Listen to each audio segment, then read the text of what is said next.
अब मेरे साथ जुड़े हैं एमएलए डोडा, इनसे बात करेंगे। मेरा साहब, आज जो कमेटी बनाई गई है डेली वेजर्स के लिए, तो कैसे देखते हैं आप इसे?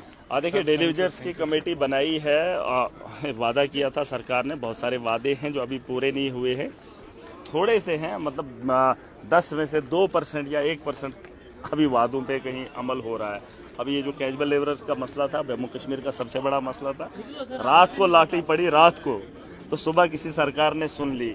10 साल से ठुकवाई हो रही थी, भाजपा के लोग नहीं सुन रहे थे। आज भाजपा के लोग यहाँ अपोजिशन में आकर बोल रहे हैं हम मजम्मत करते हैं, कैजुअल लेबरर्स को पीटा, जो सड़कों पे नौजवानों को पीटा, जो स्कैम हुआ, एग्जाम में स्कैम हुए, JKSSB ने स्कैम किया, यहाँ के बच्चों को उठा उठा कर ठोका, पीटा, घसीटा, तब बीजेपी वालों ने कंडम नहीं किया। अगर यही काम इन्होंने, यही सवाल इन्होंने 6 महीने पहले भाजपा ने उठाए होते, जम्मू कश्मीर के SPOs भी परमानेंट हुए होते, VDCs को भी तनख्वाह मिली होती, हमारे जो कैजुअल लेबरर हैं वो भी परमानेंट हुए होते और हमारे नौजवानों को रोजगार भी मिला होता। ये सवाल साफ है कि बीजेपी को कोई भी हक नहीं है यहाँ असेंबली के अंदर बोलने का कि यहाँ कैजुअल लेबरर्स की पिटाई हुई। रात को हुई, दर्द लिया, क्योंकि हम जम्मू कश्मीर के हैं, जम्मू कश्मीर की चुनी हुई सरकार है। उमर साहब ने बात रखी, 6 महीने का वक्त मांगा है, 6 महीने के बाद जो है उनकी बेहतरी के बारे में जवाब देना चाहिए, उन पे काम होना चाहिए। ये वही बात है, अपना अपने को समझ सकता है।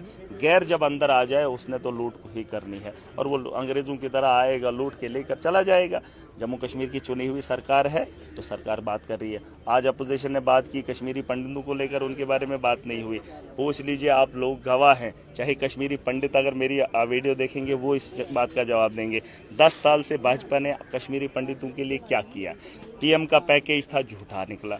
उन्होंने कहा था आपके वो राशन कार्ड बनाएंगे, नहीं बने। ज़मीन का टुकड़ा देंगे, नहीं दिया। उनकी जो रिलीफ थी उसमें भी इजाफा नहीं हुआ। मुझे बताइए, कश्मीरी पंडितों के नरसिंहार को दुनिया को दिखाया, एक फिल्म बनाकर दुनिया के सामने रखा कि कश्मीर में कश्मीरी पंडितों का इस तरीके से नरसिंहार किया गया, और 10 साल उसी सरकार ने उनके लिए कुछ भी नहीं किया, ना उनकी नौकरियों के बारे में सोचा। आज उन्हीं के कश्मीरी पंडित हमारे हैं, वो जम्मू कश्मीर का हिस्सा है, जम्मू कश्मीर हमारा है। चुनी हुई सरकार आई, उमर अब्दुल्ला ने कहा, क्या कहा उसने, कि हम कश्मीरी पंडितों को जो है वापस कश्मीर लेंगे। ये होता है, उन्होंने तो कभी बात ही नहीं की, कोशिश ही नहीं की। सिर्फ झूठ बेचते हैं, धर्म के नाम पर राजनीति करते हैं, हिंदुत्व पे बात करते हैं और सत्ता में। ओवरऑल आप कैसे देखते हैं बजट को, क्योंकि आप NC को मतलब आपने सपोर्ट दिया है? मैं सपोर्टर नहीं हूँ बजट, नहीं, इसलिए नहीं, जो होगा मैं वही बोलूँगा, हकीकत पे मुबनी होगा। बजट है, बजट में कुछ चीज़ें हैं, मैंने कहा 10 में से 2 नंबर, आज तो 2 नंबर पे, क्योंकि उनके जो वादे हैं मुझे नहीं लगता वो सारे पूरे हुए। और अब इन्होंने ये कहा कि 5 साल में हम अपने वादों को पूरा करेंगे। अब अगर लोग इसमें मुतमईन है, मुझे इसमें कोई नाराज़गी, लेकिन मैं ये कहता हूँ कि 24 घंटे बिजली हमारा हक है। हमें जो है BPL कैटेगरी तक 200 यूनिट फ्री होनी चाहिए। मुझे तो खुशी है कि आम आदमी पार्टी के साथ मैं इसीलिए जुड़ा हूँ।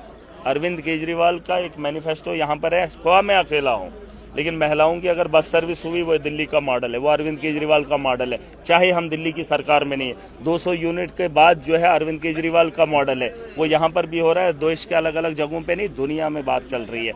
मोहल्ला क्लिनिक की तो यहाँ बात नहीं हुई, लेकिन 2 चीज़ों की यहाँ पर बात हुई, एक 200 यूनिट बिजली और महिलाओं के लिए बस सर्विसेज।